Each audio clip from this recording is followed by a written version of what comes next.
विश्वानि देवस्सवितर्दिवितानि परासुव यद्भद्रं तन्न आसुव। ॐ शान्ति शान्ति शान्तिः। नारायणं नमस्कृत्य नरं चैव नरोत्तमं देवीं सरस्वतीं व्यासं ततो जयमुदीरयेत्। सदाशिवसमारम्भां शङ्कराचार्यमध्यमाम् अस्मदाचार्यपर्यन्तां वन्दे गुरुपरम्पराम्। वागर्धाविव सम्पृक्तौ वागर्धप्रतिपत्तये जगतापितरौ वन्दे पार्वती परमेश्वरौ। या देवी सर्वभूतेषु स्मृतिरूपेण संस्थिता नमस्तस्यै नमस्तस्यै नमस्तस्यै नमो नमः। नारायण।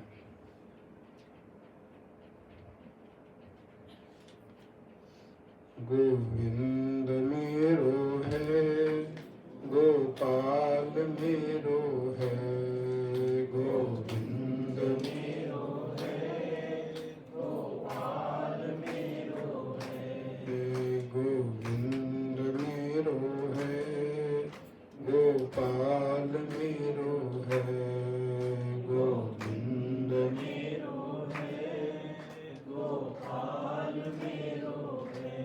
श्री बाके बिहारी नंद लाल मेरो है श्री बाके बिहारी नंद लाल मेरो है श्री बाके बिहारी नंद लाल मेरो है श्री बाके बिहारी नंद लाल मेरो है।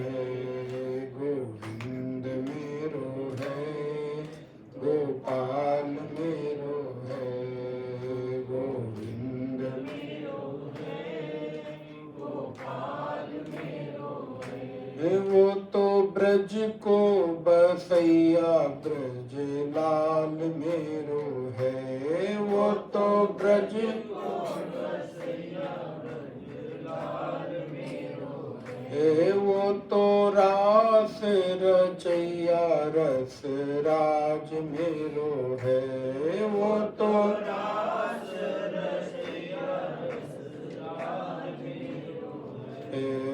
गोविंद मेरो है गोपाल मेरो है गोविंद मेरो है गोपाल मेरो है।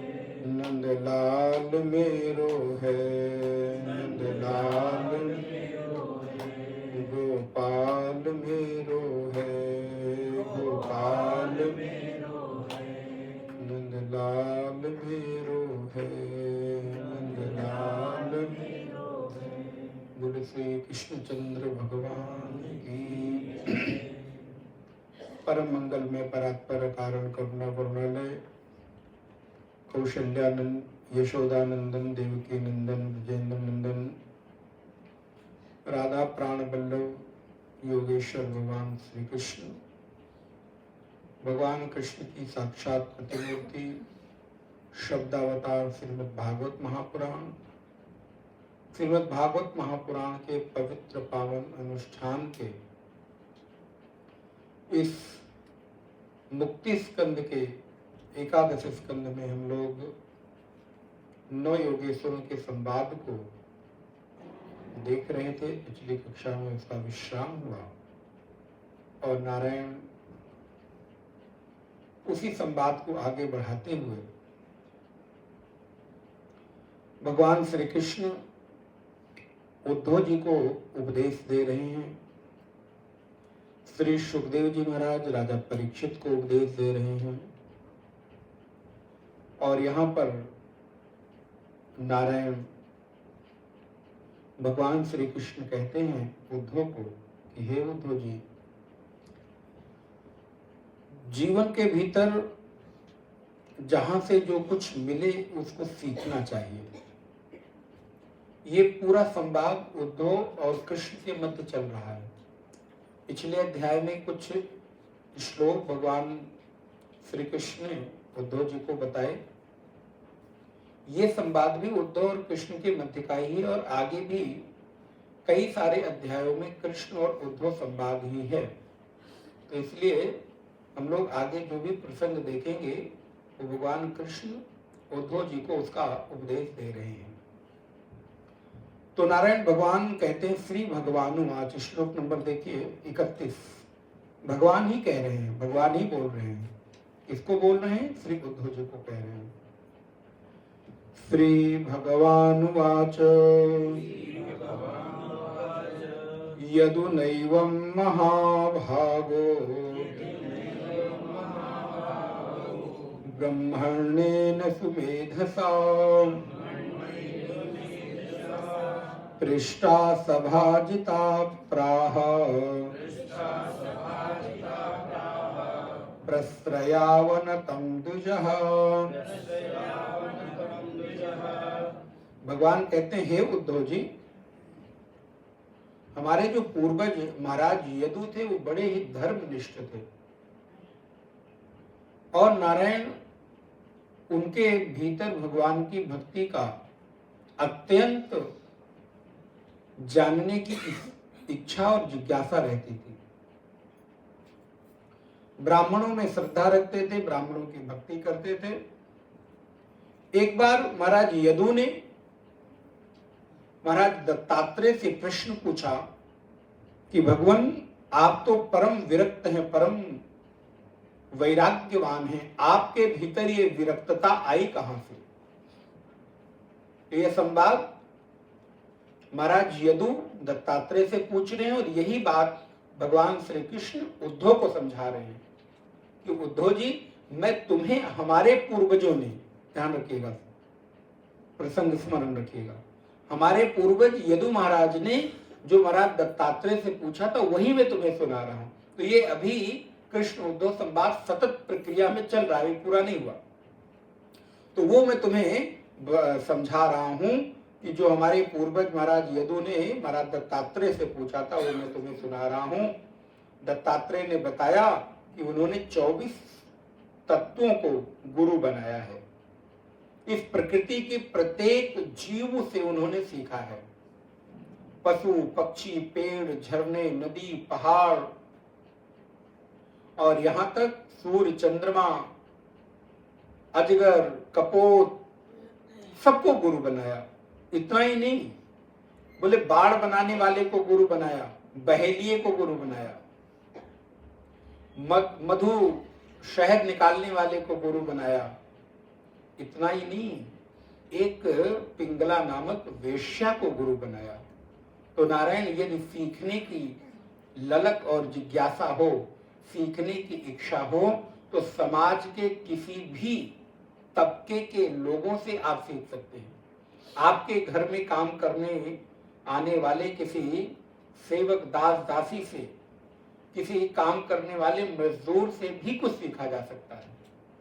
एक श्लोक मुझे स्मरण में आ रहा है, इस संसार में कोई व्यक्ति ऐसा नहीं है जिसमें कोई गुण ना हो। भगवान ने निर्गुण किसी को बनाया ही नहीं। निर्गुण बनाते तो निर्बंधन हो जाता ना, बंधन होता ही नहीं। इसलिए सबको भगवान ने सगुण बनाया है, कोई न कोई गुण देकर भेजा। आप देख लीजिए, कोई ऐसा व्यक्ति नहीं होगा जिसमें कोई न कोई गुण ना हो। कि किसी में कला होगी, किसी में साहित्य होगा, किसी में संगीत होगा, किसी में वक्तृत्व होगा, किसी में बुद्धि की क्षमता होगी, किसी में कोई एक ऐसे काम करने का होगा जो कोई टेक्निकल काम हो, कोई किसी में कोई स्किल होगी जो बेहतर तरीके से वो कर पाता होगा, किसी को काम कराने का तरीका आता होगा, काम करना नहीं आता होगा, काम कराना आता होगा, कोई काम करा नहीं सकता है, काम करता होगा, कोई चीजों को बहुत सुंदर तरीके से मैनेज कर सकता है, कोई अकाउंट बहुत अच्छा बना सकता है, कोई मैनेजर अच्छा हो सकता है, कोई अच्छा वक्ता हो सकता है, कोई अच्छा गायक हो सकता है, कोई संगीतज्ञ हो सकता है। तो किसी में न किसी में कोई न कोई गुण जरूर होंगे। बोले महाराज मुझ में कोई गुण नहीं है, मैं निर्गुण हूं। अगर निर्गुण हो गए तो बात ही अलग की, फिर तो सारे गुण आप में विराजमान है। लेकिन गुण सब में है। मैंने एक दिन बताया था, गुण माने बंधन, रस्सी। तो आप किसी न किसी गुण से भगवान ने आपको बांध के रखा है, आप निर्गुण नहीं हैं। तो सभी से कुछ कुछ सीखा जा सकता है। एक कुमारी कन्या से सीखा है, पिंगला नामक वेश्या से सीखा है, अजगर से सीखा है महाराज, मकड़ी से सीखा है, जिसका जाला आप घर में छुड़ाते रहते हैं, हटाते रहते हैं, उससे सीखा है, और सर्प से सीखा है। बोले महाराज सीखने के लिए किसी से भी सीखा जा सकता है। अब जिससे जो सीखा है वो बता रहे हैं। तो श्लोक नंबर 37 में देखिए, और आप थोड़े सावधान पूर्वक पन्ने पलटते रहिएगा जल्दी जल्दी। बोले महाराज ऐसी, हाँ थोड़ी स्पीड तो पकड़नी पड़ेगी। अब लक्ष्य जब निकट आता है ना, तो रास्ते को जल्दी थोड़ा सा पकड़ने की इच्छा होती है। तो धीरे धीरे एक दिन आने की तैयारी थी, और अब बोले जाना पड़ेगा, जाना तो पड़ेगा। हम ज्यादा दिन यहाँ नहीं रख सकते ना, नहीं तो घर वाले कुछ कंप्लेंट चिपकाना शुरू करेंगे। अब वो आदमी पीले रंग की टी शर्ट पहन के निकला था, कहीं मिले तो जरा सूचित करिए, सूचित करने वाले को उचित नहीं तो इतना ज्यादा देर आपको नहीं रख सकते ना। तो नारायण 37 नंबर श्लोक में कहते हैं, मैंने पृथ्वी से सीखा। पृथ्वी से क्या सीखा? भूतैराक्रम। कभी मुझे आजकल दिक्कत होने लगी, इसलिए एक आध अक्षर है। भूतैराक्रम्यमाणोऽपि धीरो दैवावशानुगैः तद विद्वान् न चलेन् मार्गात् अनशिक्षं क्षितेर्व्रतम्। बोले मैंने पृथ्वी से धैर्य सीखा है। आप देखिए पृथ्वी में कितना धैर्य है, कितने नदी, पहाड़, झरने, बड़ी सी बड़ी आप कंक्रीट की बिल्डिंगें पृथ्वी पर बनाते चले जा रहे हैं। बोले महाराज 20-25 नहीं, कुछ नहीं। आप हमारे बॉम्बे आके देखिए, बम्बई वाले लोग बड़े प्राउड से कहते हैं, आज है नहीं बॉम्बे वाले तब चले गए हैं, तो इसीलिए हम कह रहे हैं, वो होते तो ना कहते हैं। अब आप लोग आपकी सखी सहेली हो तो बताना मत कि आपकी बात हो रही थी। तो बोले महाराज बम्बई वाले लोग बड़े प्राउड फील करते हैं, आपके शहर में 20-25 माला बोलते हैं ना। आप हमारे शहर आइए, बोले महाराज सिर ऊपर करेंगे, जो टोपी पहने रहेंगे वो गिर जाएंगे। पूरा 25, 50, 75, 100 तल्ले की बिल्डिंग, 100 माले की बिल्डिंग है, खड़ी होती चली जा रही है, और पृथ्वी पर भार बढ़ता चला जा रहा है। कितना भार आप सोचिए, पृथ्वी को खोदते हैं, पृथ्वी पर प्रहार करते हैं, फिर भी पृथ्वी कभी अपना धैर्य नहीं खोती, बिल्कुल सहज होकर आपको स्वीकार कर रही है। इसलिए मैंने शायद यहाँ अभी कहीं कहा था, इस पूरे विश्व में जितने भी मजहब, पंथ, धर्म हैं, सबसे श्रेष्ठ यदि सनातन धर्म का चिंतन यह है कि उसने प्रत्येक व्यक्ति को प्रकृति के अनुरूप जीवन जीना सिखाया। सनातन धर्म के अतिरिक्त आप देखिए कौन ऐसा मजहब है जो आपको प्रकृति के अनुरूप चलने की राह सिखाता है। और यदि है तो भारतीय संस्कृति की एक पहचान है कि कृतज्ञता की संस्कृति है। हम कृतज्ञता की संस्कृति के परिचायक नहीं हैं, हम कृतज्ञ हैं। अगर पृथ्वी पर रोज सुबह उठकर प्रहार कर रहे हैं, अपना भार रख रहे हैं, मल से उसको गंदा कर रहे हैं, विभिन्न प्रकार से उसको चोट पहुंचा रहे हैं, तो प्रातः काल उठकर हम पृथ्वी माता से क्षमा मांग लेते हैं।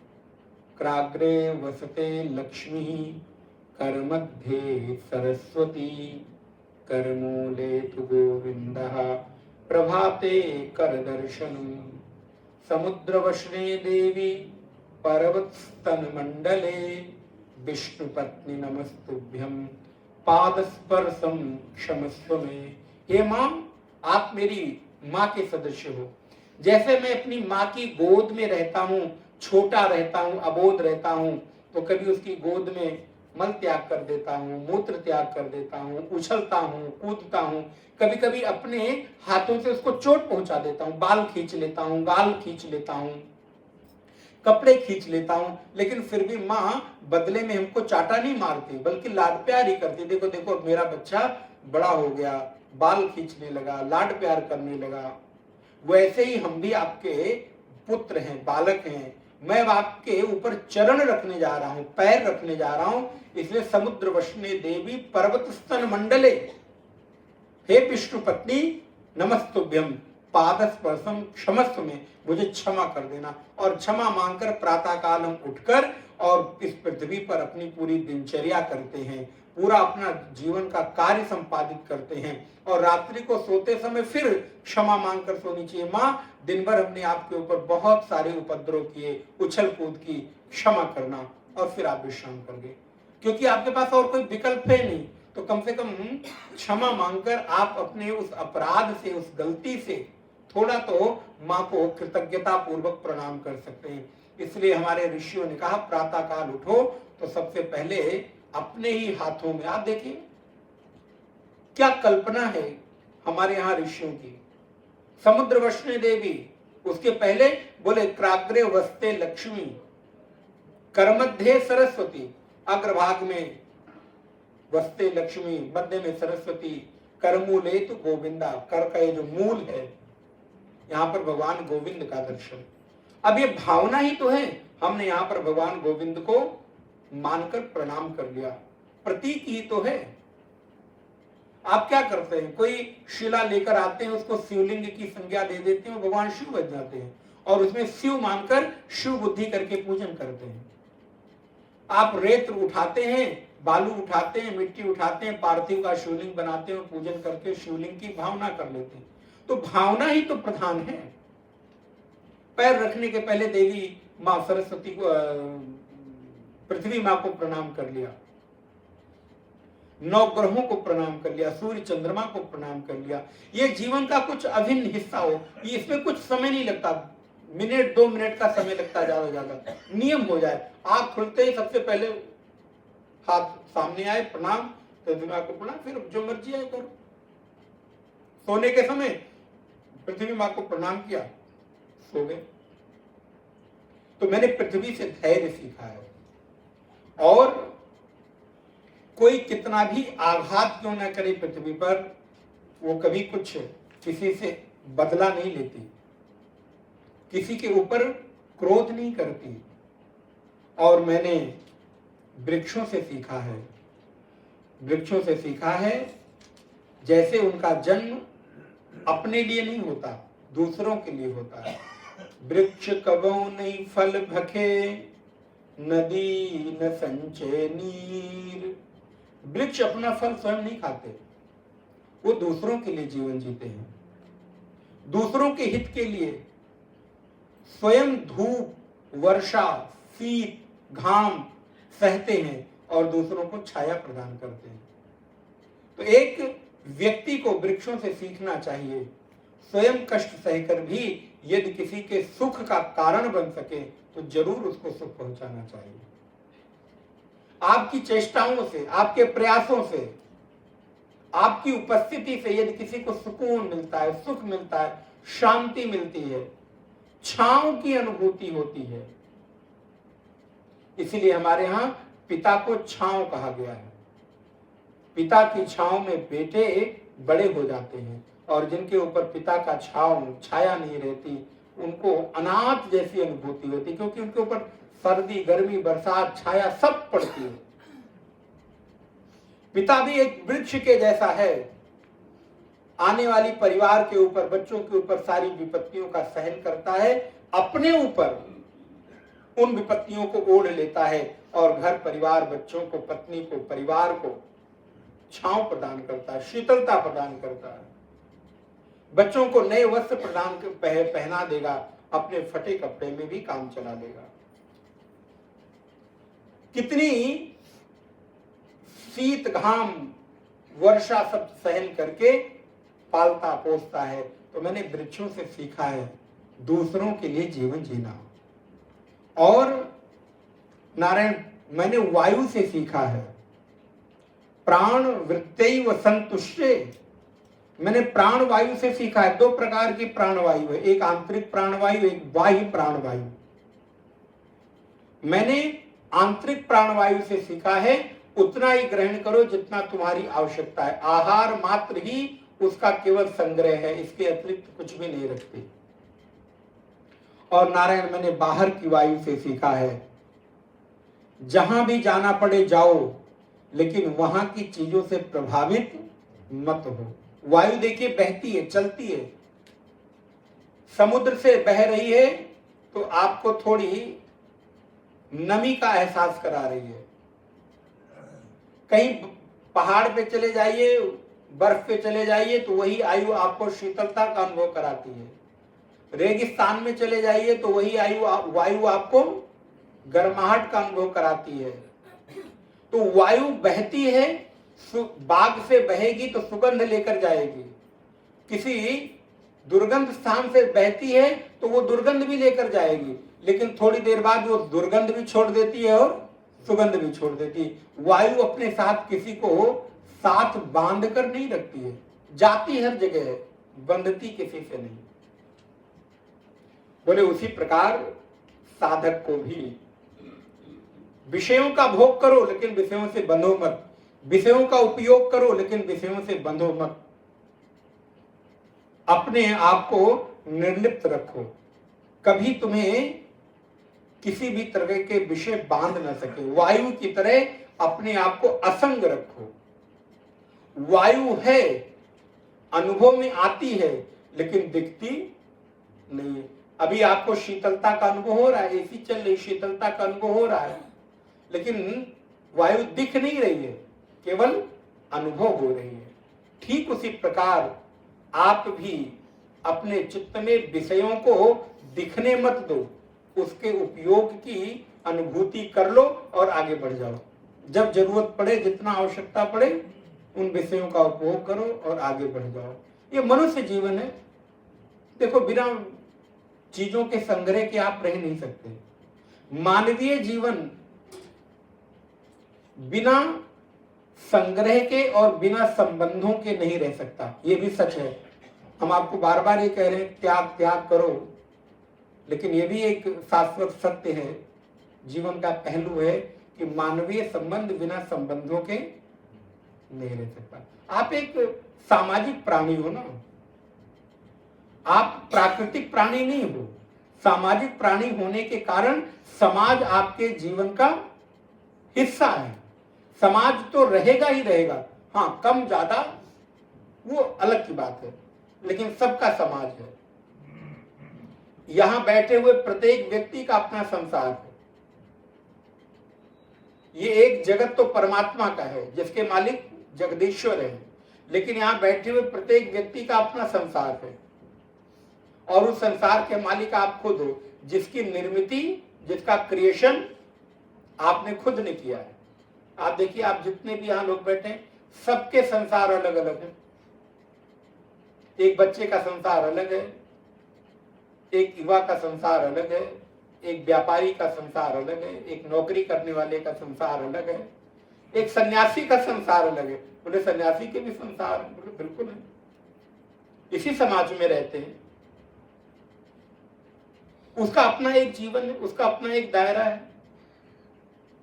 प्रत्येक व्यक्ति का अपना एक संसार है, लेकिन इस जगत में ये जगत आपके बंधन का कारण नहीं है, आपके द्वारा निर्मित आपका संसार आपके बंधन का कारण है। विचार करिएगा मेरी बात। पंचदशी एक बड़ा अच्छा ग्रंथ है, आज ही चर्चा हो रही थी। कई सारे ऐसे ग्रंथ हैं जिन पर सत्संग प्रवचन होना चाहिए। सच में बड़े सुंदर सुंदर ग्रंथ हैं। योग वासिष्ठ एक ग्रंथ है, सुबह हम लोग बैठे थे, कभी अवसर मिला तो उसमें भी विचार विमर्श, बड़ा गंभीर ग्रंथ।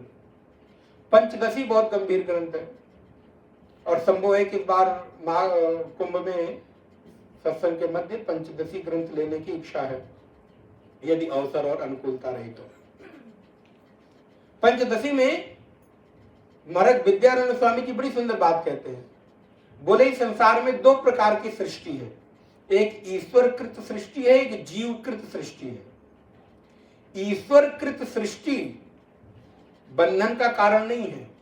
ईश्वरकृत सृष्टि आपको कभी बाधा नहीं बनती, बल्कि जीवकृत सृष्टि आपके बंधन का कारण है।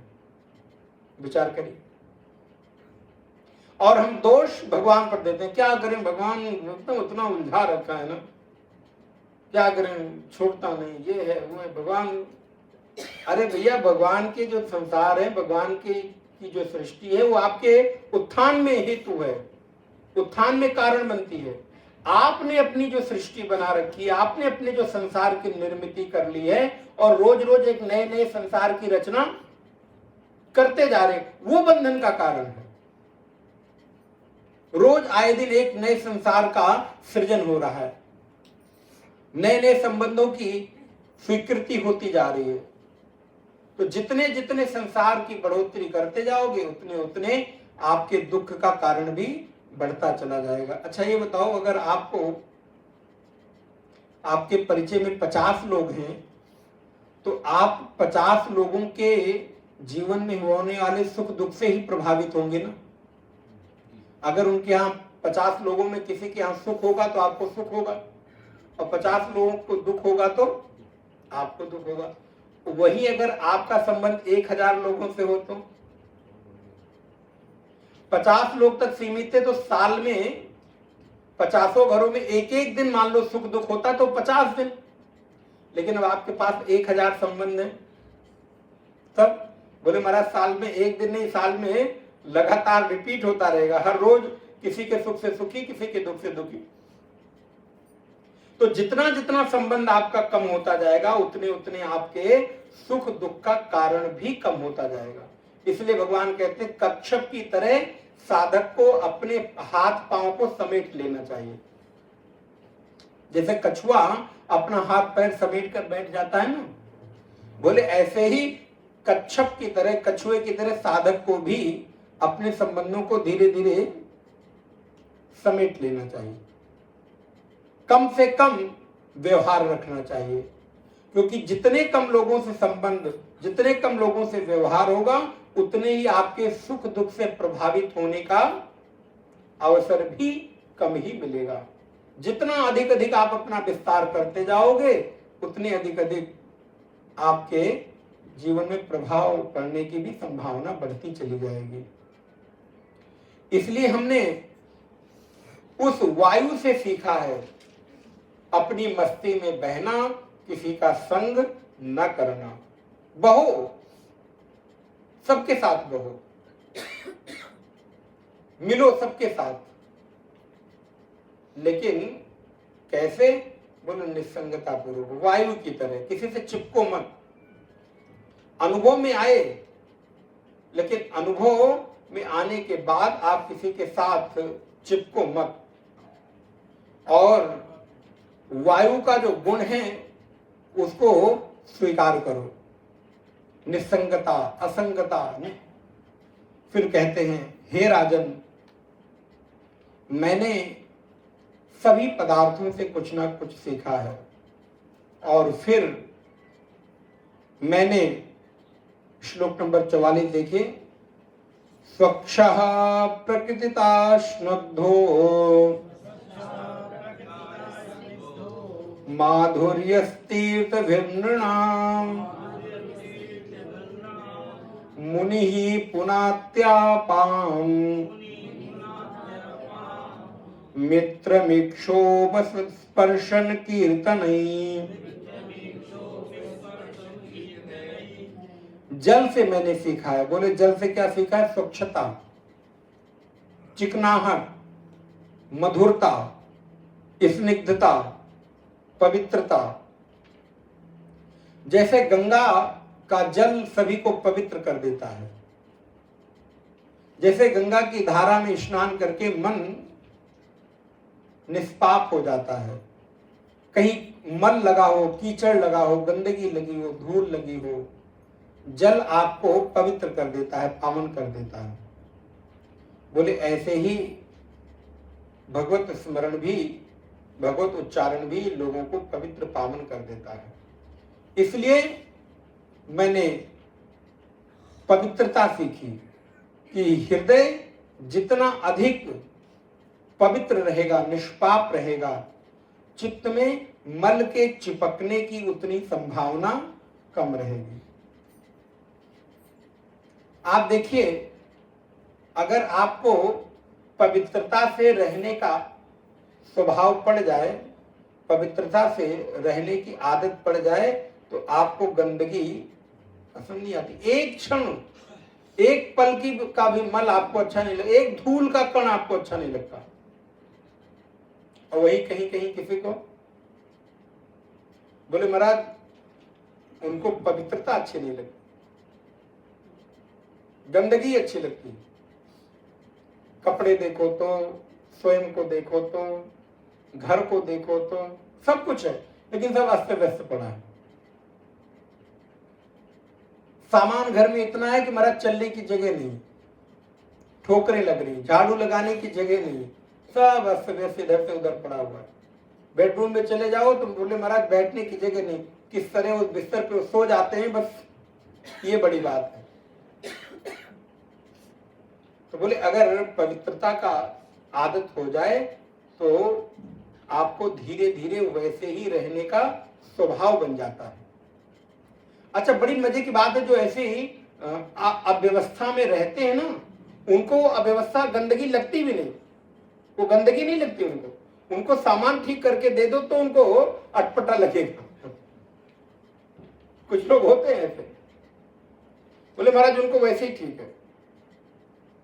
बोले आप आकर हमारी सारी व्यवस्था भंग कर दिए, अलमारी ठीक कर दी, कपड़े ठीक कर दिए, जूते ठीक करके लगा के रख दिए। अरे जैसे पड़ा था पड़ा रहेंगे आप, मुझे जमता नहीं, जैसे है वैसे ठीक है। क्या हुआ? स्वभाव ऐसा गंदगी में, अपवित्रता में, अव्यवस्था में रहने का पड़ गया। वैसे ही जैसे ये बाहर की स्थिति है ना, वैसे चित्त की भी, यदि आप अपने चित्त को अपवित्रता से भर दोगे तो चित्त में अपवित्रता ही अच्छी लगेगी, फिर उसको पवित्रता अच्छी नहीं लगेगी। और यदि आपको अपने अंतःकरण में स्वच्छता पसंद आ जाए तो आपको अपवित्रता से घृणा होने लगेगी। वैसे ही जैसे कुछ लोग हैं उनको नाम संकीर्तन, जप, पूजा पाठ, भजन संकीर्तन से वो डरते हैं, महाराज दूर भागते हैं। ऐसा लगता है कि जैसे उनको कोई हिंसक पशु बैठा है कि सत्संग में चले जाएंगे तो वो चोट लग जाएगी। लेकिन किसी किसी का हृदय, बोले उनको सत्संग ना मिले तो पीड़ा होती है। अब ये चित्त ही तो है, आपने चित्त में जैसा स्वभाव बनाया वैसा निर्मित हो गया। तो महाराज दत्तात्रेय कहते हैं, राजन मैंने अग्नि से सीखा है। अग्नि से क्या सीखा? बोले तेजस्वी तपसा दीप्तो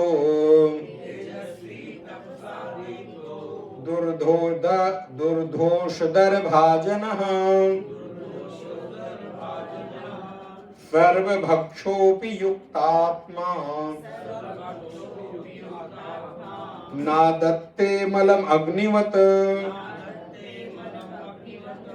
बोले मैंने अग्नि से शिक्षा ली। क्या? बोले जो भी कुछ आता है उसको समाहित कर लेते हैं।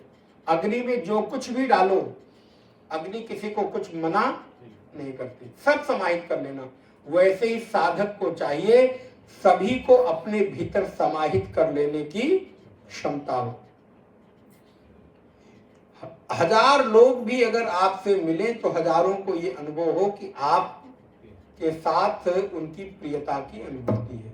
ऐसा उदात्त चित्त बनाओ, ऐसा हृदय को उदार बनाओ, ऐसे अंतःकरण को इतना निर्मल बनाओ कि सभी को आपके अंतःकरण में अपना प्रतिबिंब झलकता हुआ दिखाई पड़े। इतना सीमित क्यों होना? इसलिए पूरे संसार के लोग भी आपके हृदय में आ जाएं तो भी आपके हृदय में जगह कम ना पड़े। और आपके भीतर ये सामर्थ्य है, इसलिए इतना प्रेम, इतनी उदारता, इतनी समाहितता आपके चित्त में हो, जैसे अग्नि किसी भी वस्तु को अपने भीतर समाहित करने से मना नहीं करती, सबको लेती है और भस्म करके महाराज बराबर करके रख देती है। खूब बड़ा सा बड़ा ढेर कूड़े का लगा दो, बड़ा सा बड़ा ढेर किसी वस्तु का लगा दो, अग्नि की एक चिंगारी कर दो, थोड़े देरों में वो बड़ा सा दिखने वाला ढेर भस्म होकर इतनी राख बचता है। वैसे ही आपके भीतर सब आए, सबका संग्रह करो, लेकिन नारायण किसी के साथ आसक्ति ना करो, सबको समेटकर भगवान के साथ जोड़ दो। आने तो आओ। आप देखिए कितनी बड़ी बड़ी लकड़ियों का ढेर, एक चिंगारी लगती है और राख कितनी बचती? बोले किलो, 2 किलो, 5 किलो भी राख बचती नहीं है। इतने बड़े ढेर को अग्नि ने जलाकर समाप्त कर दिया। इसलिए अग्नि की तरह सबको समाहित करने की, और अग्नि की तरह उतना ही संग्रह करो जितना पेट में आ जाए। ध्यान रखिए, अग्नि कुछ भी अधिक अपने पास अतिरिक्त नहीं रखती, जितना कुछ डालो सब अपने भीतर स्वाहा पेट में समाहित कर लेती है। अर्थात यदि समाज में रहते हुए कभी कुछ बातें, चिंतन, किसी के रहस्य आपको पता हो तो आपके भीतर ही समाहित हो जाए, वहीं जल जाए। किसी को आपको एक कहने की जरूरत ना पड़े, सुनो मैं तुमको बता रहा हूं, किसी को बताना मत। वो भी कहता अच्छा मैं किसी को नहीं बताऊंगा, फिर अगले को बताते हुए वो कहता है देखो मैं तुम्हें बता रहा हूं, तुम किसी को। तीसरे, चौथे, और पता चला महीने 15 दिन बाद घूमकर वो पहले आदमी के पास पहुंच गया। वो कहता देखो सुनो मैं तुम्हें एक रहस्य की बात बता रहा हूँ। बोले पूछो, बताओ क्या, जल्दी बताओ। बोले तुम्ही को बता रहा हूँ, तुम किसी को मत बताना। बोले बताओ बताओ, ये बात किसी को लगता है ये तो मैंने किसी को बताया नहीं, एक आदमी को बताया था। कहाँ तक पहुंच गया? बोले वो सारा ट्रेवल करते करते करते करते वही आ गया। अब वो राजा भर्तृहरि की कथा आपको सुनी होगी। राजा भर्तृहरि को एक महात्मा ने फल दिया खाने के लिए, खाओ इस फल खा के तुम हृष्ट पुष्ट हो जाओगे, स्वस्थ हो जाओगे, अमर हो जाओगे। महाराज ने पत्नी को दिया, पत्नी को बहुत प्रेम करते थे कि ये फल खाकर मैं क्या करूंगा, पत्नी को दे देते, क्योंकि पत्नी बहुत प्रिय होती है। ले आके जो भी कुछ अच्छी चीज मिले महाराज पत्नी को पहले समर्पित कर दो। बोले महाराज मेरी तनख्वाह मेरे पास नहीं आती है, मैं रोज उनसे मांगता हूँ कि जरा ऑफिस जा रहा हूँ कुछ पेट्रोल के लिए, जेब खर्च के लिए दे दो। बहुत अच्छी बात है, बड़े अच्छे हैं आप लोग। बोले महाराज सब उठा के अच्छी बात दे दिया। तो नारायण राजा भर्तृहरि ने पत्नी को दिया। पत्नी को लगा कि ये फल मैं खाकर क्या करूं, वो अपने ही राज्य में रहने वाले सेनापति से प्रेम करती थी, उसने उठा के सेनापति को दे दिया। सेनापति को बताया ये फल ऐसे ऐसे मिला है, बहुत है, इसको खाओगे बीमार नहीं होगे, हृष्ट-पुष्ट रहोगे, स्वस्थ रहोगे, और चूंकि मैं तुमको प्रेम करती हूं इसलिए ये फल मैं तुमको दे रही हूं। नारायण सेनापति ने कहा बहुत अच्छा, लाओ मैं घर जाके नहा धो के आराम से बैठ के खाऊंगा। और घर गया, सोचा है फल खा के मैं क्या करूंगा। वो उसी राज्य में रहने वाली एक वेश्या से प्रेम करता था, वो फल ले जाके वेश्या को दे दिया। बोले सुनो मैं तुमको बहुत प्रेम करता हूं, ये फल तुम खा लो, इसको खाके तुम हमेशा युवान रहोगी, हृष्ट पुष्ट रहोगी, स्वस्थ रहोगी, और मैं तुम्हें प्रेम करता हूं, फल तुम खा लो। वेश्या ने कहा मैं जरूर खा लूंगी। फल लिया, रख लिया। थोड़ी देर समय उसने व्यतीत किया। उसके जाने के बाद वेश्या सोचने लगी, ये फल मैं खा के क्या करूंगी? मैं फल खाऊंगी, युवान होंगी, स्वस्थ रहूंगी, और जिस काम को करती हूँ इसको और करना पड़ेगा। ये नर्क का भोग भोगना पड़ेगा। जीवन जीते ही मैं नर्क का जीवन भोग रही हूं। क्या फायदा इस फल को खाने को? ये फल तो ऐसे व्यक्ति को मिलना चाहिए जो बहुत श्रेष्ठ हो, अच्छा हो, लोगों की का हित करता हो, कल्याण करता हो। उसने दृष्टि दौड़ाई, वो कहा जिस राज्य में मैं रहती हूँ उसके राजा के अतिरिक्त और कोई इस फल का अधिकारी। और नारायण नहा धो के, बड़ी तैयार होके, बड़े भगवान से प्रार्थना करके वो फल लेके राज दरबार में उपस्थित हुए। सेनापतियों को कहा, मैं महाराज से मिलना चाहती हूँ, बहुत आवश्यक कार्य है, थोड़ी देर का समय मुझे चाहिए। सेनापतियों ने कहा, क्या काम है बताओ? बोले, नहीं मैं बता नहीं सकती, मेरे जीवन में आज तक मैंने इस राज्य में रहते हुए महाराज से कुछ नहीं मांगा, एक चीज मांगती हूँ कि 2 मिनट का मुझे एकांत में समय दे दे। सेनापतियों ने सूचना भिजवाई, ऐसे ऐसे एक दासी आपसे मिलना चाहती। महाराज ने कहा, भेजो। गई, चरणों में प्रणाम किया, फल आगे किया। महाराज, ये फल मुझे मिला है, ये फल आपके लिए है, आपके अतिरिक्त मेरी दृष्टि में इस फल का और कोई अधिकारी नहीं है। महाराज ने पूछा, इस फल की विशेषता क्या है? फल कुछ जाना पहचाना सा लग रहा था। तो दासी कहती है, इस फल की विशेषता है कि जो खा लेगा वो स्वस्थ रहेगा, उसको कभी कोई रोग नहीं होगा, हृष्ट पुष्ट रहेगा। राजा ने फल लिया और नारायण चिंतन करने लगा, अरे फल, तेरे कारण तो आज मुझे शाश्वत वैराग्य हो गया। रानी से पूछा, रानी ने सच बताया कि मैंने सेनापति को दिया। सेनापति को बुलाया गया, उसने कहा मैंने वेश्या को दिया। वेश्या ने कहा, मैं क्या करती राजन, मैं इसके लायक नहीं हूं, आपको दे दिया। और नारायण उसी दिन महाराज भर्तृहरि को वैराग्य हो गया, संन्यास ले लिया, छोड़कर कि जिसके लिए मैं इतना सब कुछ कर रहा हूं, जिस पर मैं इतना भरोसा करता हूं, वो किसी और पर भरोसा करती है, वो किसी और को प्रेम करती है। संसार की रीति यही है, जिसको हम प्रेम करते हैं वो किसी को करता है, जिसको वो करता है वो किसी को करता है, वो किसी को करता है। बोले इस संसार में अगर नारायण सीखने लायक जैसा कुछ है तो असंगता सीखने लायक है। अग्नि की तरह सब कुछ समाहित कर लो। कोई अगर आपसे कुछ भरोसा करके कहता है तो उसके भरोसे को तोड़ो। इस संसार का सबसे बड़ा धोखा है किसी के भरोसे को तोड़ना। ध्यान रखिएगा, वादा मत करो, और वादा करो तो उसका निर्वहन करो। किसी को भरोसे में रखकर, किसी का भरोसा जीतकर, किसी को विश्वास दिलाकर उसके विश्वास को कभी नहीं तोड़ना चाहिए। इस संसार में सब कुछ दोबारा मिल जाएगा। ध्यान दीजिएगा मेरे भाई बहन, इस संसार में आप सब कुछ हार जाओ, सब कुछ आपका चला जाए, दोबारा आप जीत लोगे, दोबारा पैदा कर लोगे, दोबारा कमा लोगे, संपत्ति चली जाएगी, दोबारा आ जाएगी।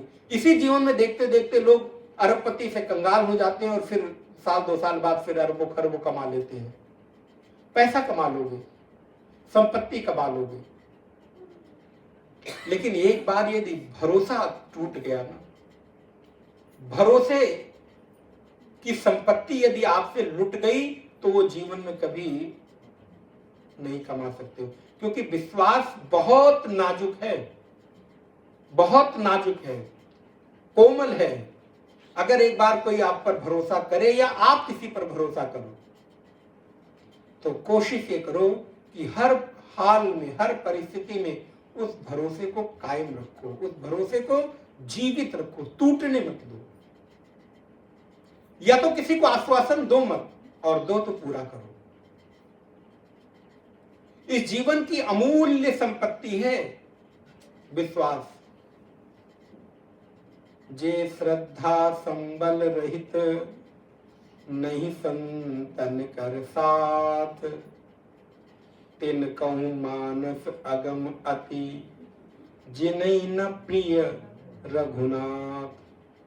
जिसके पास श्रद्धा रूपी संबल नहीं है, जे श्रद्धा संबल रहित, नहीं संतन कर साथ, बोले उनके लिए जीवन में क्या कुछ प्राप्त कर सकते हैं? उनको भ्रम है कि उन्होंने पा लिया।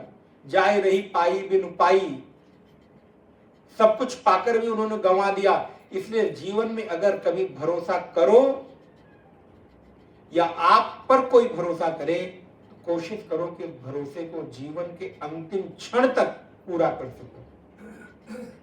भरोसा एक अमूल्य संपत्ति है। विश्वास एक इतनी कोमल वस्तु है ना, एक तो सब पर होती नहीं, और होती है तो फिर वो अटूट होती है। ये ध्यान रखिएगा, भरोसे में विश्वास में कम ज्यादा नहीं होता। होता है तो होता है, नहीं होता है तो नहीं होता। अगर कोई आप पर कर रहा है तो उस भरोसे को आपकी जिम्मेदारी है कि उस भरोसे को और अधिक पूरा करना। क्या उस विषय में नहीं जाऊंगा, कभी श्रद्धा विश्वास पर चर्चा होगी तो उसकी बात होगी। तो कहते हैं मैंने अग्नि से सीखा है, अग्नि की तरह रहो, कभी प्रकट कभी अप्रकट। साधक को भी ऐसे ही रहना चाहिए, कभी प्रकट हो जाए कभी अप्रकट हो जाए। बोले कैसे? बोले अग्नि कहीं कहीं लकड़ियों में प्रकट रहती है और कहीं कहीं अप्रकट रहती है। वैसे ही साधक को भी कभी कहीं कभी कहीं कभी कहीं, जो सन्यासी है साधक है, एक जगह ना रहे, परिव्राजन करे। एक जगह रहते रहते उसको मोह होने की संभावना है, बंधने की संभावना है। अग्नि की तरह प्रकट अप्रकट होते रहे। और नारायण, बड़ी सुंदर बात, अग्नि जैसे टेढ़ी मेढ़ी ऊंची नीची किसी भी तरह हो, लेकिन सभी लकड़ियों में समान रहती है। उसके साथ किसी का भेदभाव नहीं है। लकड़ी छोटी हो तो, बड़ी हो तो, टेढ़ी हो तो, मोटी हो तो, लंबी हो तो, सीधी हो तो, सब में एक समान दिखाई पड़ती है। वैसे ही हे राजन, ये आत्मा भी सर्वव्यापक है। कोई शरीर टेढ़ा है तो, बड़ा है तो, मोटा है तो, छोटा है तो, सब में आत्मा सर्व रूप से व्यापक एक समान है। मैंने चंद्रमा से सीखा है। क्या सीखा? बोले विसर्गाद्याशं शांतानाम, विसर्गाद्याशं शांतांता,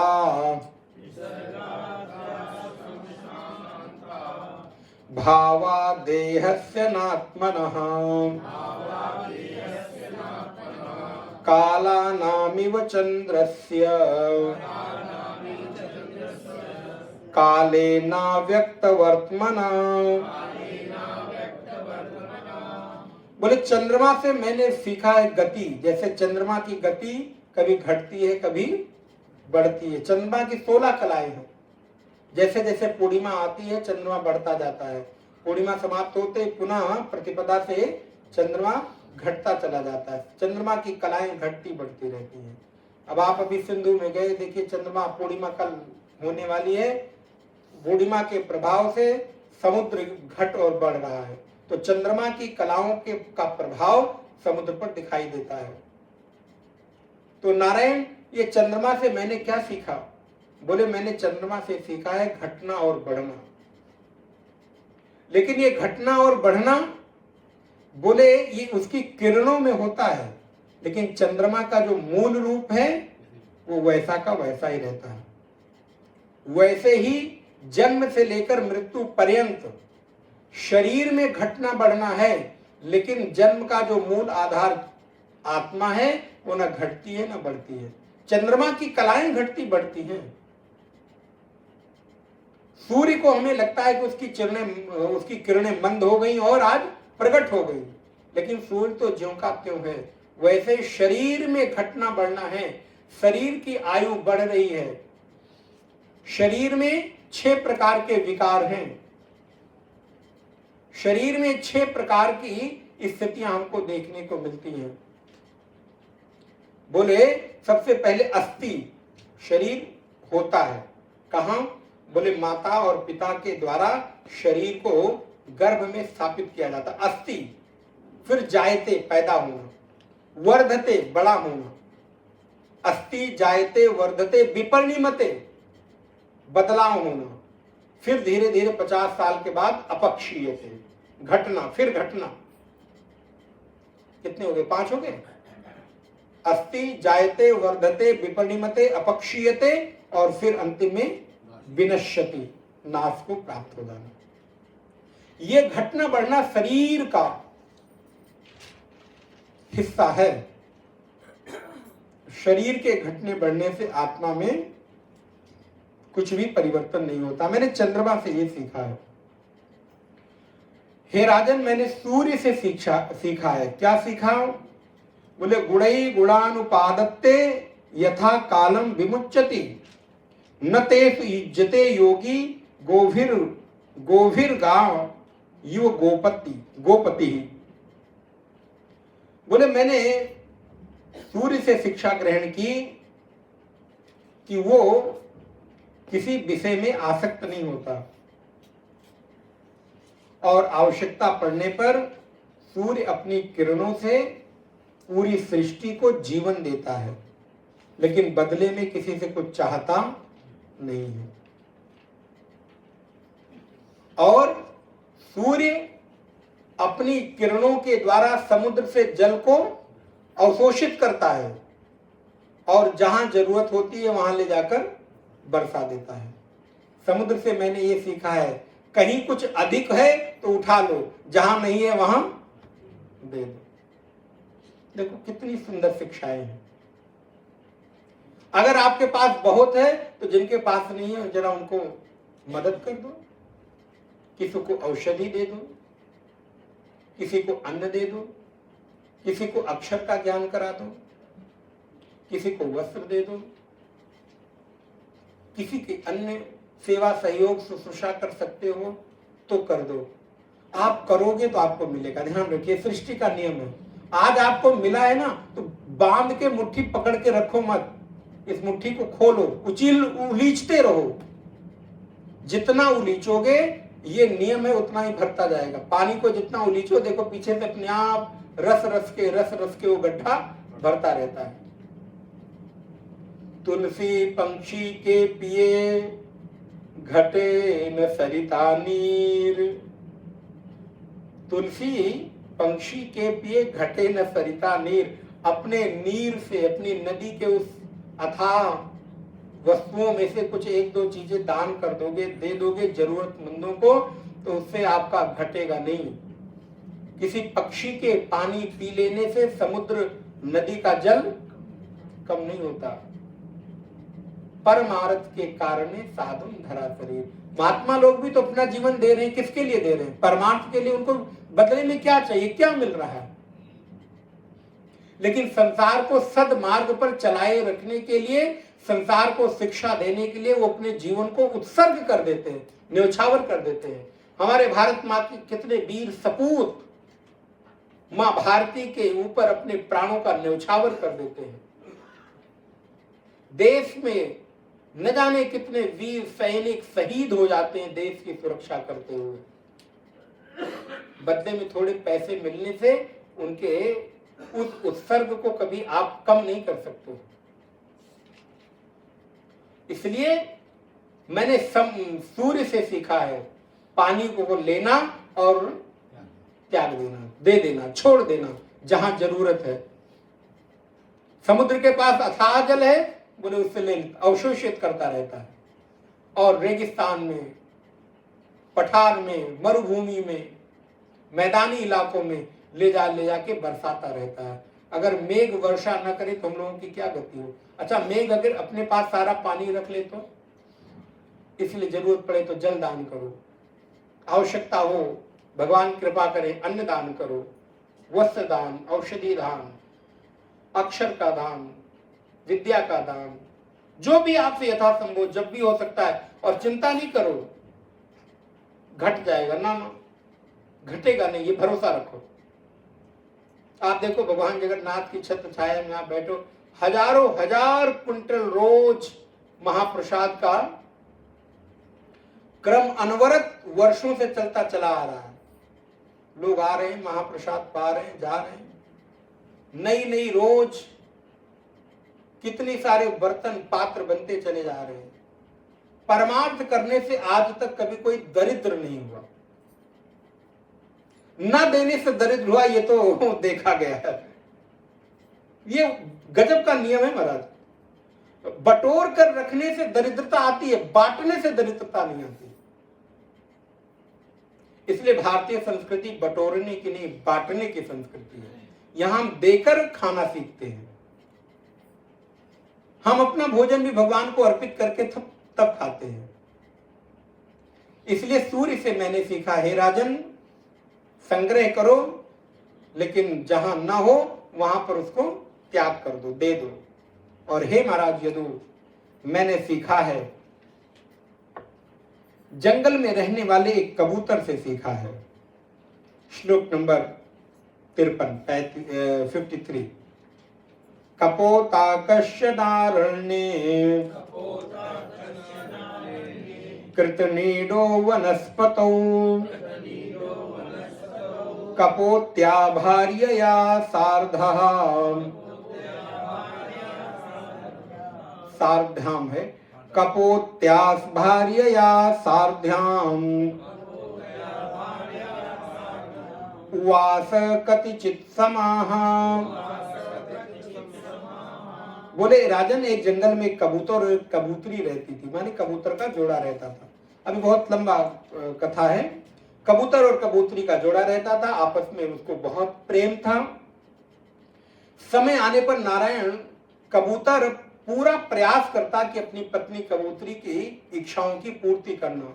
जो भी वो कहती ला ला के उसको उसकी इच्छा पूर्ति करते रहना, सारी वस्तुएं देना, सारी सामग्रियां उपलब्ध कराना।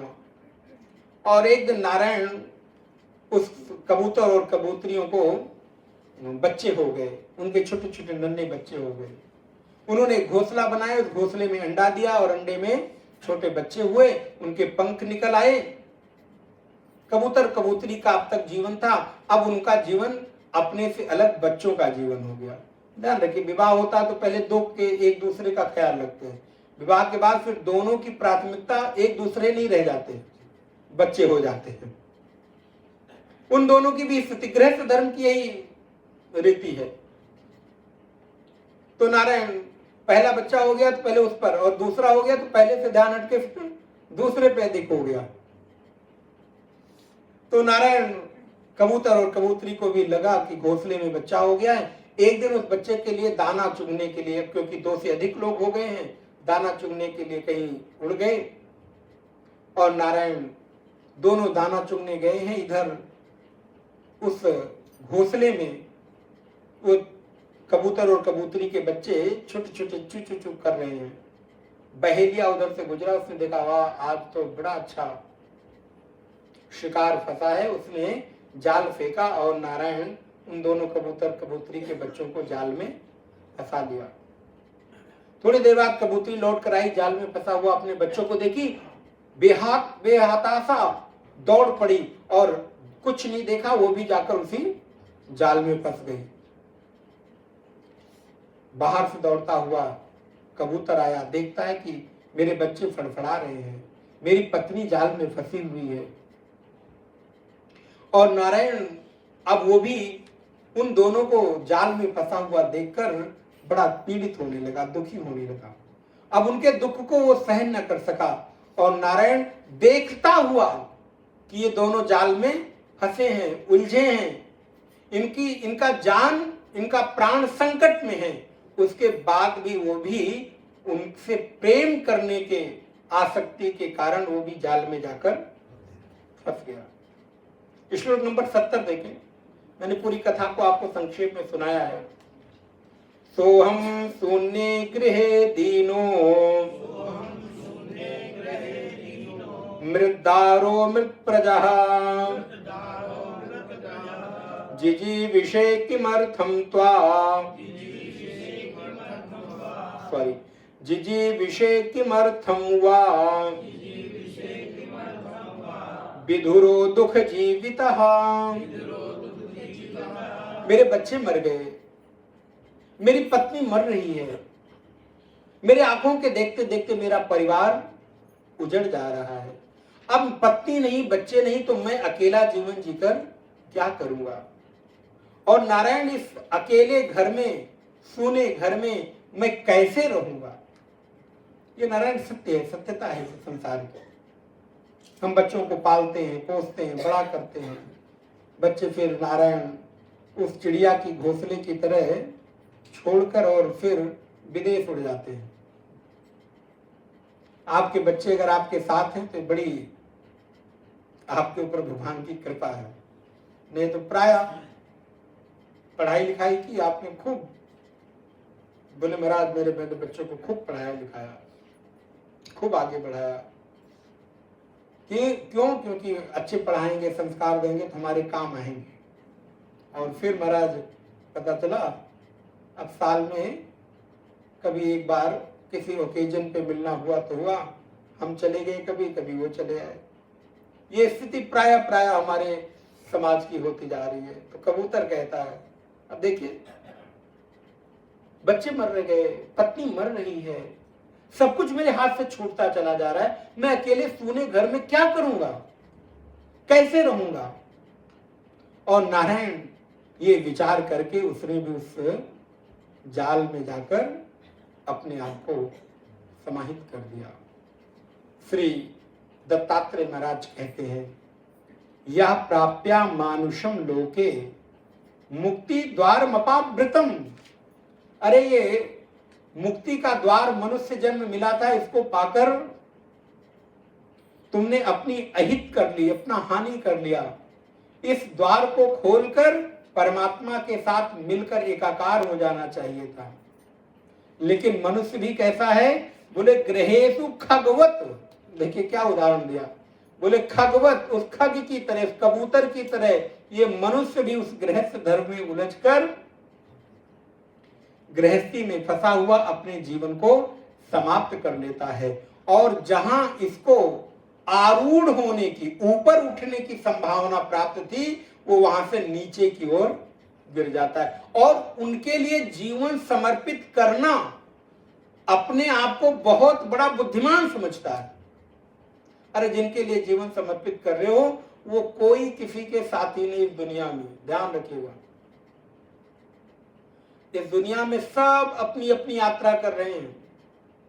जिसके लिए आप जीवन समर्पित कर रहे हो उनके लिए आपका कोई महत्व नहीं है।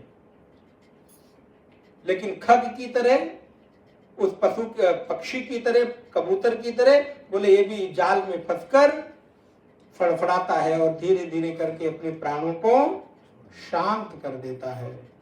महाराज दत्तात्रेय कहते हैं, मैंने अजगर से सीखा है। अजगर से क्या सीखा? बोले अजगर करे न चाकरी, पंछी करे न काम, दास मलूका कह गए सबके दाता राम। श्लोक नंबर 3 देखें। शयिता हानि भूरिणी निराहारो अनुपक्रमः यदि नोपमनेद ग्रासो महाहीरीव दिष्टभुक। बोले अजगर पड़ा रहता है, प्रारब्ध के वश, मिल जाए तो ठीक, न मिले तो ठीक। अजगर करे न चाकरी, कोई चाकरी करने नहीं जाता, नौकरी करने नहीं जाता, ठीक है, भगवान के भरोसे छोड़ दिया। अब सौंप दिया इस जीवन का सब भार तुम्हारे हाथों में है, जीत तुम्हारे हाथों में और हार तुम्हारे हाथों में। बोले प्रारब्ध हुआ तो उसको कुछ मिल गया, खा लिया, नहीं तो पड़ा है। मैंने अजगर से सीखा, अपने प्रारब्ध पर भरोसा करके जीवन में जो मिल जाए उसको स्वीकार कर लो, जो न मिले उसके लिए बहुत परेशान। जीवन में आप चाहकर भी कुछ बदल नहीं सकते मेरे भाई बहन, ध्यान रखिए, नोट कर लीजिए। चाहकर भी आज तक आपने कुछ बदला नहीं, बदल सकते नहीं। यदि आपके हाथ में होता तो आप बदल चुके होते और आप यहां न होते, आप कहीं और बैठे होते। क्योंकि आज आप जहां बैठे हैं, यहां से मतलब है जहां आप हैं, आप वहां होना नहीं चाहते थे, आप तो कहीं और ही होना चाहते थे, लेकिन प्रारब्ध ने आपको यहां पर पहुंचाया है। आपने तो अपने जीवन की प्लानिंग पता नहीं क्या क्या की थी, आपने पता नहीं क्या क्या होना चाहा था, आपने क्या क्या उपलब्धियां पानी चाहिए थी, लेकिन नहीं हो पाई। क्योंकि आपके चाहने से यदि हो जाता तब तो फिर इस प्रकृति में उसकी नियति का कोई मतलब रहता ही नहीं। इसलिए आप जहां हो, अपनी वर्तमान स्थिति में अपनी योग्यता के अनुसार ठीक जगह हो, ये भरोसा करो, ये मान लो मैं ठीक जगह पे हूं। जहां भी आपको पहुंचाई है प्रकृति, इससे अधिक आप डिजर्व नहीं करते। आप भले कहते रहे, बाहर से आप कहते रहे मैं बहुत योगी हूं, मैं ये नहीं ये डिजर्व करता हूं, ये नहीं ये डिजर्व करता हूं, जो डिजर्व करता था वो मुझे मिला नहीं। सब कुछ आपके सोचने भर से नहीं होता, कुछ तो आपकी पहले की भी कमाई है। वो जहां आपको ले जाना चाहेगी वहां जाओगे ना, वहां पहुंचोगे। इसलिए जहां आप हो, आप अपने कर्मानुसार ठीक जगह हो, उचित जगह हो, इससे असंतुष्ट मत रहो। श्री दत्तात्रेय भगवान कहते हैं, मैंने अजगर से सीखा है प्रारब्ध के वशीभूत होकर रहना। मैंने मनोबल, इंद्रिय बल, देह बल, इन तीनों बल की जो चेष्टाएं थी, इनको करना कम कर दिया, बंद कर दिया। जैसे भी रखें वैसे रहो। जाहि विधि राखे राम, विधि रहिए सीताराम, सीताराम सीताराम कहिए। मुख में हो राम नाम, राम सेवा हाथ में, तू अकेला नाही प्यारे, राम तेरे साथ में। विधि का विधान जान, हानि लाभ सहिए। जाहि विधि राखे राम, ताहि विधि रहिए सीताराम, सीताराम सीताराम कहिए। जिस हाल में भगवान ने रखा है उसको स्वीकार करिए। जहां है ठीक जगह है।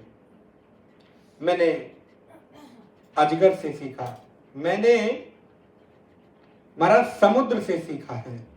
आप लोग भी सीखे, कल गए, आज गए, कल जाइए,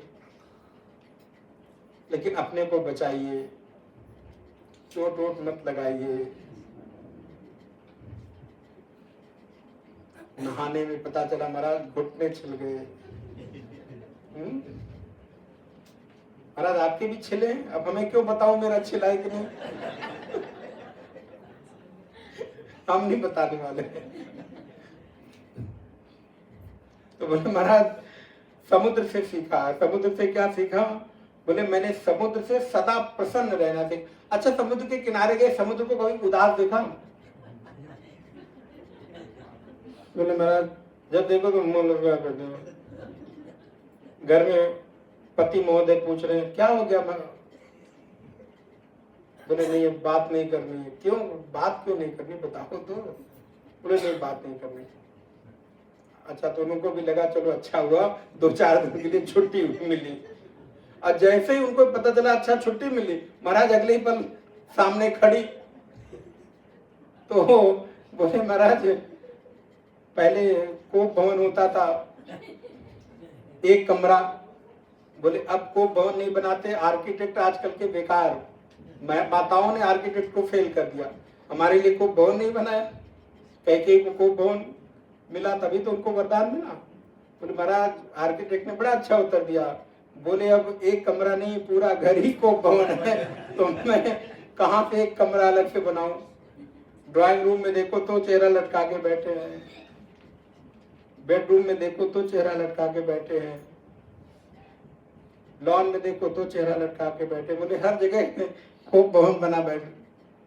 लेकिन समुद्र कैसा है? बोले समुद्र हमेशा प्रसन्न है। आप देखिए एक क्षण के बाद दूसरी क्षण में एक लहर, दूसरी लहर, तीसरी लहर, चौथी, आप संभल नहीं पाते तब तक पीछे से एक लहर आकर आपको नारायण तब तक पता चला अभी उठ ही रहे थे, तब तक फिर एक लहर ले गई बहा के। कौन कहां बह रहा है, बोले पकड़ो पकड़ो, नहीं तो गए। आज तो लग रहा था कि अंतिम गोविंदाय नमो नमः यही हो जाना था। बोले महाराज पूर्णिमा का भंडारा फिर यहाँ करना पड़ता।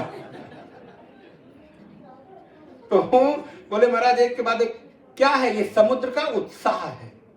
आप देखिए समुद्र में कभी किसी भी प्रकार का अवसाद नहीं, प्रसन्नता है।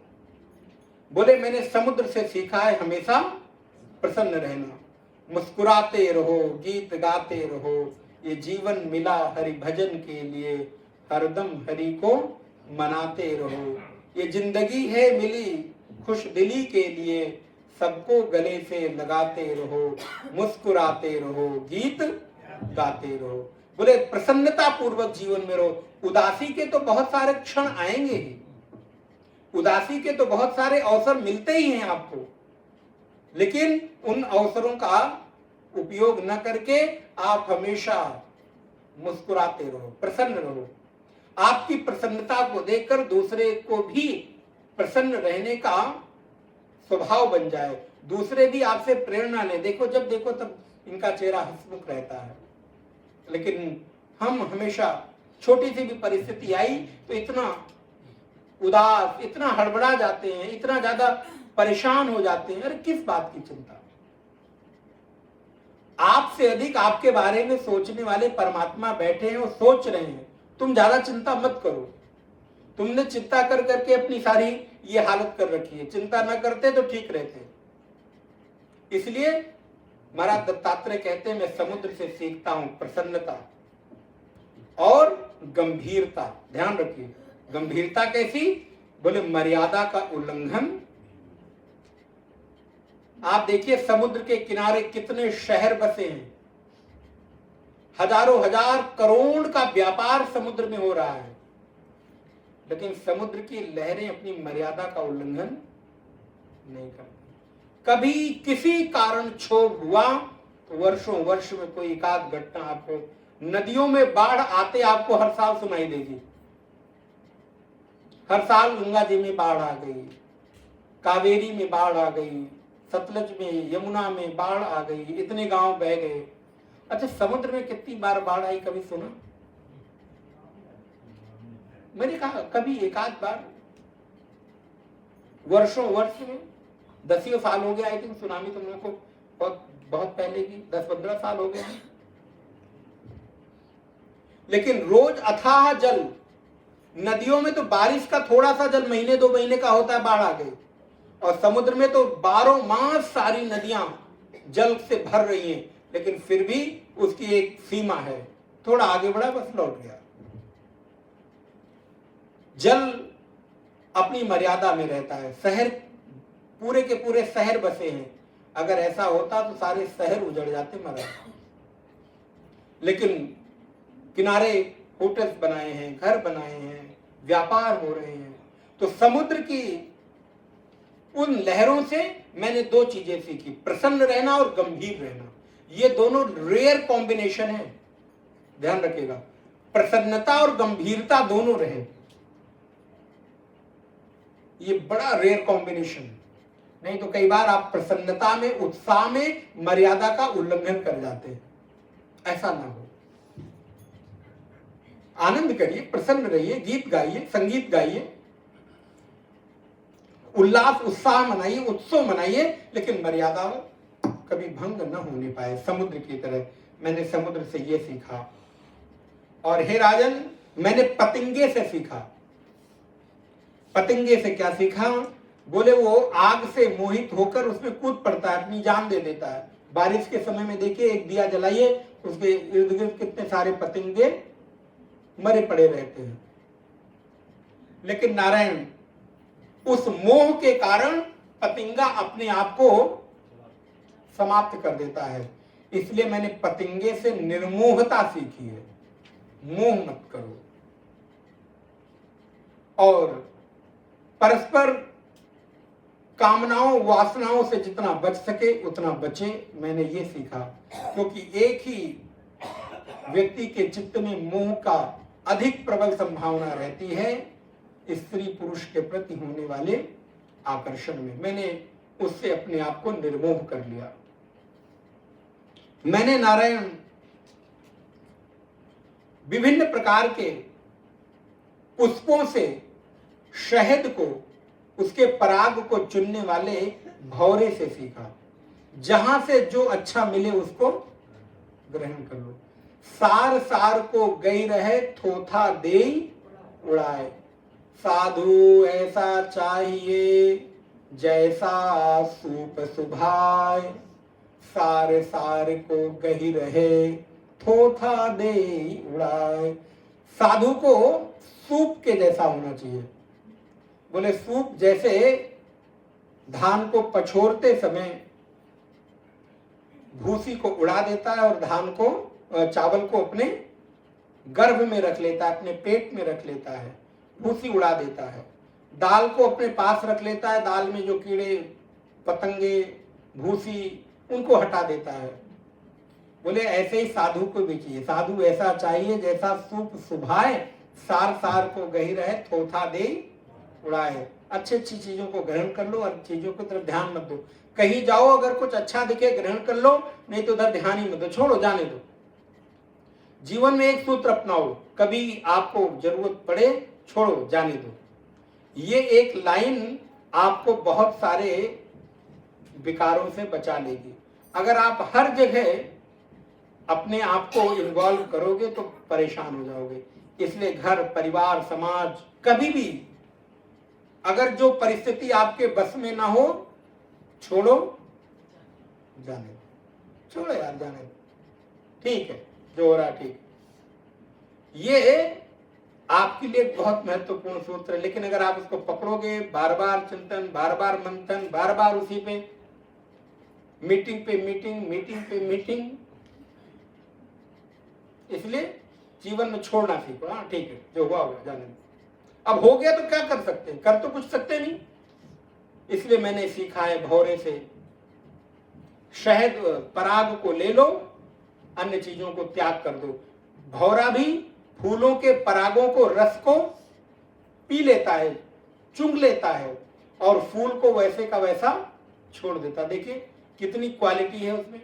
फूल ज्यों का त्यों खिला हुआ है, लेकिन फूल के अंदर का रस निकाल लिया। बोले ऐसे ही साधकों को चाहिए, भक्तों को चाहिए, शास्त्र के से सार सार को ले लो, बाकी चीजें जो जरूरत की हैं उनको प्रणाम कर लो, सार सार को कह दो। मैंने मधुमक्खी से सीखा। बोले मधुमक्खी से क्या सीखा? बोले महाराज संग्रह मत करो, नहीं तो संग्रह करोगे तो तुम्हारे द्वारा किए गए संग्रह का उपभोग कोई और करेगा। देखो मधुमक्खी पूरे सीजन शहद एकत्रित करती है। सरसों का सीजन चला गया कि अभी आएगा ना?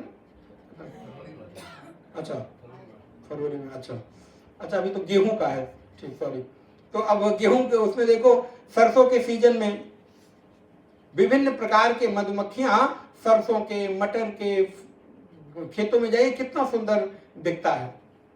उनसे शहद को खींचती हैं, एकत्रित करती हैं। लेकिन उस शहद को खाता कौन है?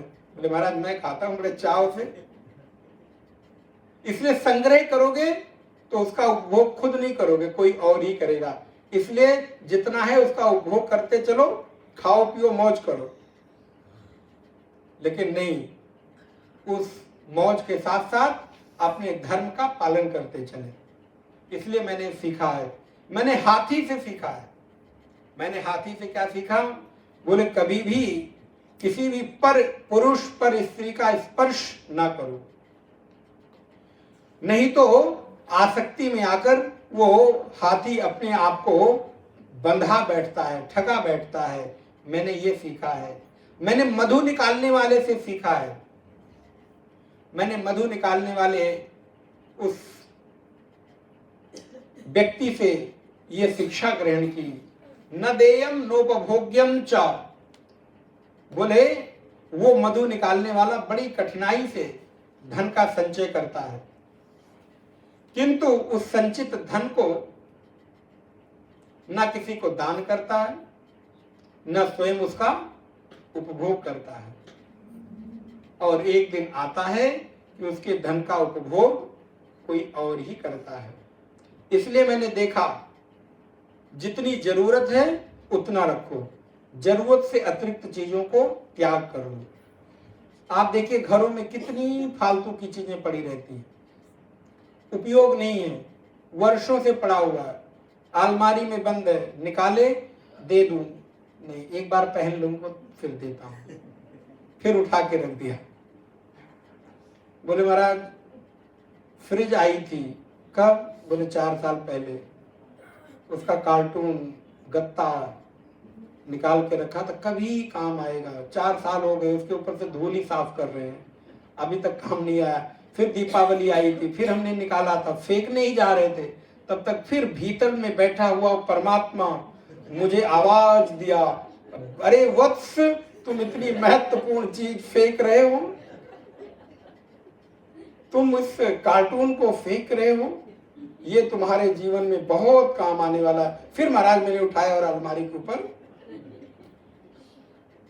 बोले महाराज संचय है। और फिर नारायण कहते मैंने हरिण से सीखा है। हरिण से क्या सीखा? बोले कभी भी साधक को, सन्यासी को, जो भक्त है उसको अपने अनुकूल ही संगीत सुनना चाहिए, विपरीत संगीत का श्रवण नहीं करना चाहिए, नहीं तो गीत से मोहित होकर मन की चित्त वृत्तियां बदल सकती हैं। नारायण मैंने मछली से सीखा है।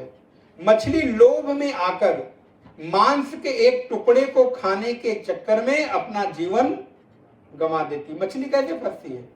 मछली फंसाते हुए कभी देखा आप लोगों ने? फंसाया कि नहीं बचपन में तालाब में? बोले महाराज कांटे में थोड़ा सा तो लगा दो कछुआ, कछुआ ही तो बारिश में, केचुआ, अच्छा कछुआ नहीं केचुआ, केचुआ का थोड़ा बनत कैसे उसको काट के और उसमें क्या कहते हैं लोहे के तार में फंसा दो और उसको तालाब में सरोवर में फेंको, तो महाराज उस मांस के टुकड़े को खाने के चक्कर में मछली उस कांटे में फंस जाती है। बोले मैंने मछली से सीखा है कि थोड़े से लाभ के लोभ में आकर कभी भी अपने आप को व्याकुल मत करो। थोड़े से लोभ के लिए बहुत जल्दी धनवान बनने के लिए वही है शॉर्टकट वाला रास्ता। बोले महाराज 1 लाख रुपए लगाओ, 5 साल बाद 50 लाख रुपए कमाओ। तो बोले ये क्या हुआ? बोले लोभ हमको फंसाता है।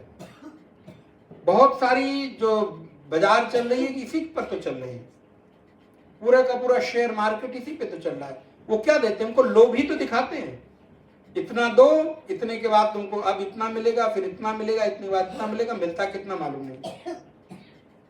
तो बोले लोभ में वो फंस जाता है, अपने प्राण को गंवा देता है। इसलिए मैंने मछली से सीखा है कि लोभ मत करो, मन को थोड़ा संयमित कर लो, लेकिन अपने आप को कभी शॉर्टकट का रास्ता मत अपनाओ।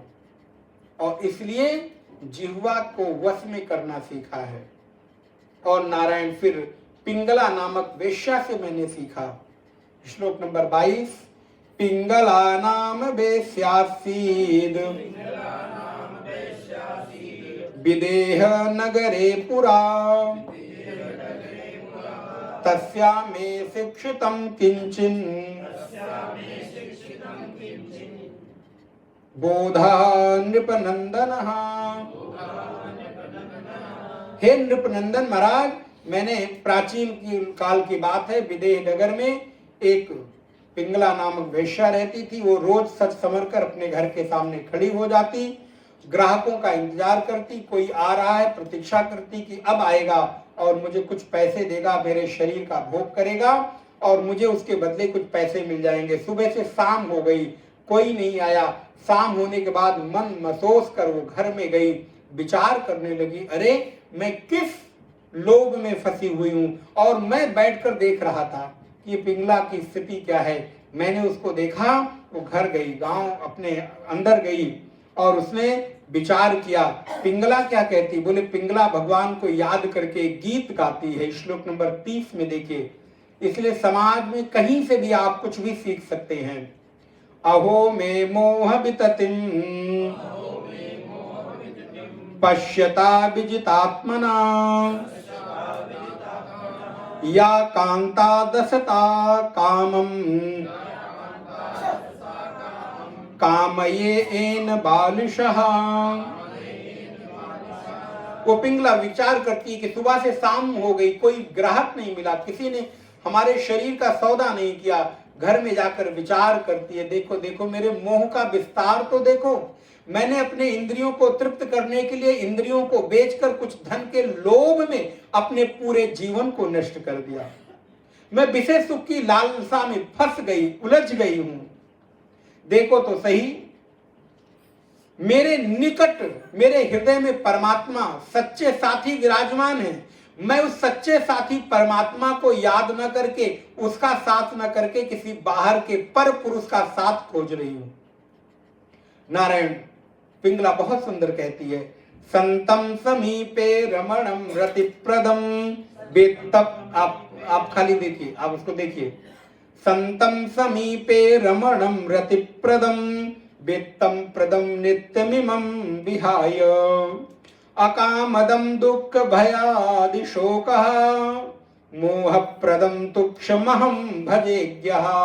मैं उस परमात्मा को छोड़कर जो मेरे निकट के हृदय में विराजमान है, मेरे सच्चे हितैषी हैं, मेरे मित्र हैं, उनका त्याग करके इस जगत के अनित्य पुरुष को प्राप्त करने की इच्छा से मैंने अपना पूरा जीवन नष्ट कर दिया है। मुझे ये लोग क्या देते हैं? शोक मोह ही तो देते हैं। मैंने अपने जीवन को नष्ट कर दिया। प्रभु आज आपकी कृपा से मुझे वैराग्य हो गया और उसी दिन से पिंगला ने वो काम करना छोड़ दिया। और कहते हैं ये शरीर क्या है? शरीर की स्थिति देखिए, बड़ी सुंदर। श्लोक नंबर 33 में कहते हैं ये शरीर एक घर के जैसा है।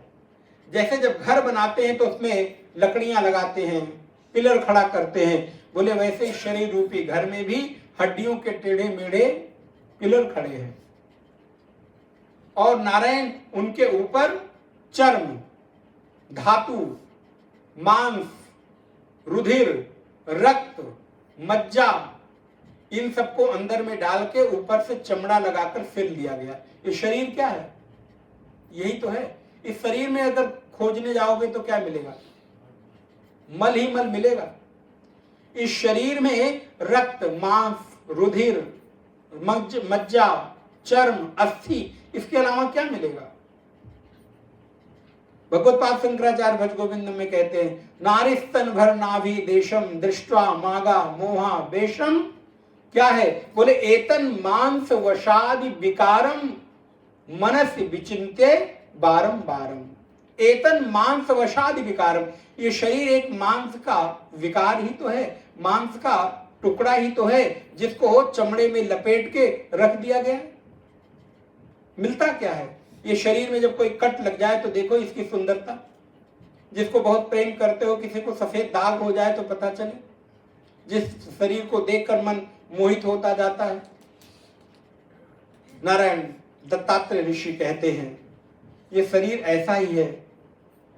शरीर में केवल और केवल, श्लोक नंबर 33 की अंतिम पंक्ति आप देखिए, बिन मूत्र पूर्णम मदुपैति कान्यः। ये शरीर केवल और केवल मल और मूत्र से भरा हुआ है। और बताओ कोई बुद्धिमान व्यक्ति मल मूत्र को संग्रहित करके उसमें आसक्त होगा क्या? आप देखिए शरीर में 9 द्वार हैं और 9 द्वार से क्या निकलता है? मल ही मल निकलता है, गंदगी निकलती है।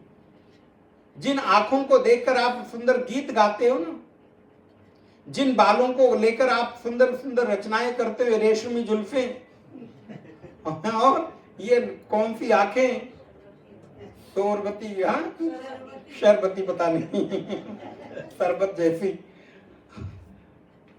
तुझे देखकर क्या क्या हो रहा है? तो बोले महाराज वही बाल टूट कर खाने में आ जाए तो रेशमी जुल्फें गाओ। अगर वो रेशमी जुल्फ टूट के खाने में आ जाए तो महाराज गुस्सा जो है देख के नहीं बना सकते, ये नहीं कर सकते, ले जाओ, हटाओ। भैया वो रेशमी है, उसको रेशम का टुकड़ा आया है, उसको जरा प्रातःकाल उठ के देखो तो आंख से मल निकलता है, कान से मल निकलता है, मुख से मल निकलता है, नाक। आप बताइए शरीर के किस अंग से सुगंध है? सारे अंग के शरीर में मल है, तो शरीर कहीं से भी आकर्षित करता है क्या? ये तो जिसको गंदगी से, मल से, अपवित्रता से प्रेम हो वही शरीर से प्रेम कर सकता है। जिसको पवित्रता से प्रेम होगा कभी भी उसको शरीर से प्रेम। मैंने ये सीखा है। और वो पिंगला नामक वेश्या कहती है कि ये शरीर का तो मल मूत्र का केवल एक भांड मात्र है, बर्तन मात्र है, इसके अतिरिक्त इसमें कुछ भी नहीं है। मेरे हृदय में प्रभु विराजमान है। आप देखिए, दृष्टि खुले, भगवान की कृपा हो जाए तो कैसे व्यक्ति को भी ज्ञान हो सकता है। श्लोक नंबर 35 में देखें, सुहृतम प्रेष्ठ तमो नाथा आत्मा चायम शरीरिणम। मेरे नाथ मेरे हृदय में विराजित हैं, हृदय में सुहृद बनकर, हितैषी बनकर, प्रिय बनकर बैठे हुए हैं। लक्ष्मी जी उनका नित्य सेवन करती हैं, पूजन करती हैं, मैं उनको भूल गई। और नारायण ऐसा कहकर पिंगला नामक वेश्या ने भगवान से प्रार्थना की, प्रभु अब जैसा आप जीवन जो दोगे वैसा मैं जी लूंगी, लेकिन आज के बाद किसी दूसरे व्यक्ति की प्रतीक्षा करते हुए अपनी वासनाओं की पूर्ति के लिए मैं निराश नहीं होंगी। मुझे प्रारब्ध के वश जो कुछ मिल जाएगा, श्लोक नंबर 40, संतुष्टः, मैं प्रारब्ध के वश जो कुछ भी मिल जाएगा उसमें संतुष्ट हो जाऊंगी, श्रद्धा के साथ जीवन जीऊंगी। और नारायण श्लोक नंबर 44 में श्री सुखदेव महाराज कहते हैं, भगवान श्री कृष्ण उद्धव जी को कहते हैं कि हे उद्धव, आशा ही परमं दुःखम, नैरास्यं परमं सुखम, यथा संचिद्य कांताशाम, सुखम सुस्वाप पिंगलः। और नारायण वो पिंगला नामक वेश्या कहती है, आशा ही परमम दुखम। देखिए कितनी अच्छी बात, बहुत इंपॉर्टेंट श्लोक। आशा ही एकमात्र दुख का कारण है, और नैरास्यम परमम सुखम, और निराशा अर्थात किसी से कोई आशा ना करना ही एकमात्र सुख है। सुख चाहते हो तो किसी से आशा मत करो, और दुख चाहते हो तो सबसे आशा करते रहो। और ये विचार करके उस पिंगला नामक वेश्या ने पर पुरुष की आशा का त्याग कर दिया, भगवान का भजन करने लगी। और नारायण दत्तात्रेय कहते हैं, मैंने उस वेश्या से, उस पिंगला से सीखा कि कभी किसी से कोई आशा मत करो।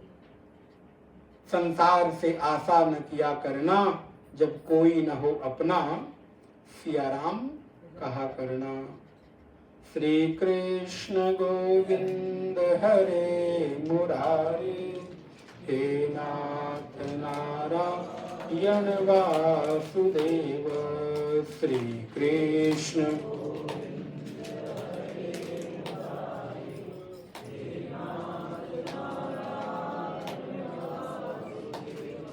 श्री कृष्ण गोविंद हरे मुरारे, हे नाथ नारायण वासुदेव। श्री कृष्ण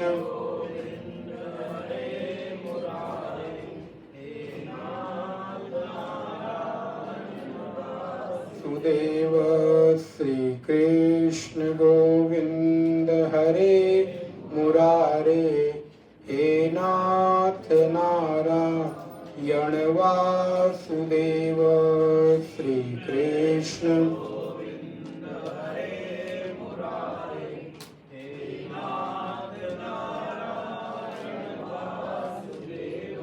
हे नाथ नारायण नारायण वासुदेव हे नाथ हे नाथ नारायण वासुदेव हे नाथ श्री कृष्ण गोविंद हरे मुरारे हे नाथ नारायण वासुदेव श्री कृष्ण गोविंद हरे मुरारे हे नाथ नारायण वासुदेव श्री कृष्णचंद्र भगवान की ओम पूर्णमदः पूर्णमिदं पूर्णात् पूर्णमुदच्यते पूर्णस्य पूर्णमादाय पूर्णमेवावशिष्यते ओम शांति शांति शांति हरि ओम श्री गुरुभ्यो नमः हरि